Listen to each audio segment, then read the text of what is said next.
आज झारखंड प्रदेश में जिस प्रकार से लगातार जो डेमोग्राफी में जो परिवर्तन हो रहा है, बदल रहा है, तो ये डेमोक्रेसी के लिए खतरे की घंटी है और उसके लिए समस्त झारखंड वासियों को उस पर हम सबको चिंता करनी चाहिए। और उसमें से सबसे अधिक जो पहला जो प्रभावित हो रहे हैं, झारखंड के हमारे आदिवासी भाई और बहनें प्रभावित हो रहे हैं। इसका मैं एक आंकड़ा मैं बता रहा हूँ, सेंसस का। कोई हमारी आंकड़ा नहीं है, बीजेपी का आंकड़ा नहीं है। प्रत्येक 10 साल में जो सेंसस होता है, हम उस सेंसस की आंकड़ा आप सबके सामने में रख रहा हूँ। झारखंड प्रदेश में 1951 में आदिवासियों की आबादी लगभग 36% थी और उस समय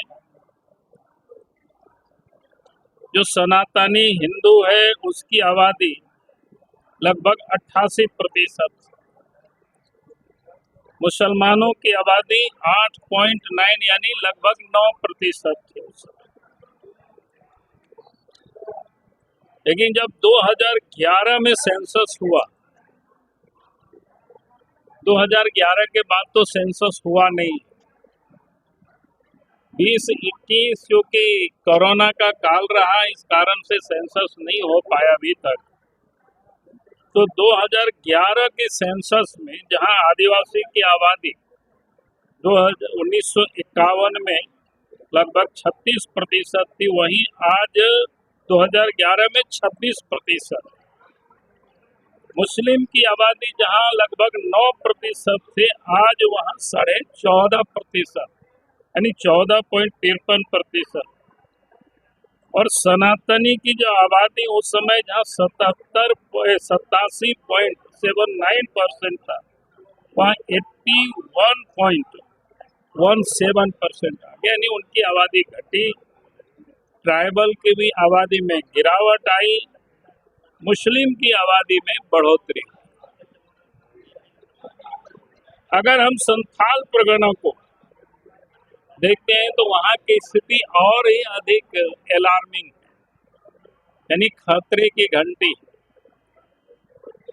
संथाल परगना में 1951 में आदिवासियों की आबादी 44.67% थी और उस समय मुस्लिम की आबादी 9.44%। और उसके बाद अन्य लोगों की जो आबादी थी वो 45.9%। 2011 में आदिवासियों की आबादी 28.11%, यानी 44 से सीधे 28% में आया। मुस्लिम की आबादी 9.44% थे, वो 22.73%। अन्य की आबादी जो 45.9 था, वो 49.2%। तो मैं ये कह रहा था कि इस प्रदेश में और खास करके संथाल परगना में डेमोग्राफी में साफ साफ बदलाव आया। मतदाता सूची में भी उसी प्रकार से उसमें परिवर्तन हुआ। इसलिए पिछले दिनों हम सब दिल्ली में जाकर के इलेक्शन कमीशन को हम लोगों ने लिखित में दिया है। 10 विधानसभा का हम सब लोगों ने डाटा तैयार करके दिया है। 2019 और 2024 के बीच 5 वर्षों में 20 से लेकर के 123% मतदाता एक एक पोलिंग बूथ में बढ़ा है।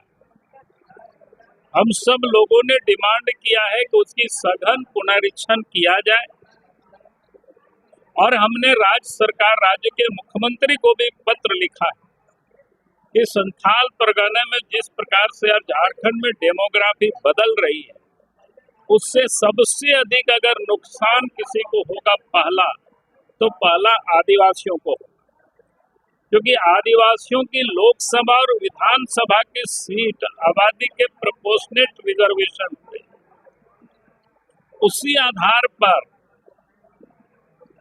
सरकारी सेवाओं में भी रिजर्वेशन है एसटी और एससी के लिए। लेकिन आज जिस प्रकार से एसटी की पॉपुलेशन में गिरावट दिख रही है, तो मैं कह सकता हूं कि उनके रिजर्वेशन में भी आने वाला कल संकट होगा और इसीलिए सरकार को एसआईटी गठित करके उसको जांच करानी चाहिए। आखिर किन कारणों से इस प्रदेश में आदिवासियों की पॉपुलेशन में इतनी बड़ी गिरावट आई, उन कारणों को हमें ढूंढना चाहिए और उसकी हमें इलाज भी करनी चाहिए। इसका मतलब जातीय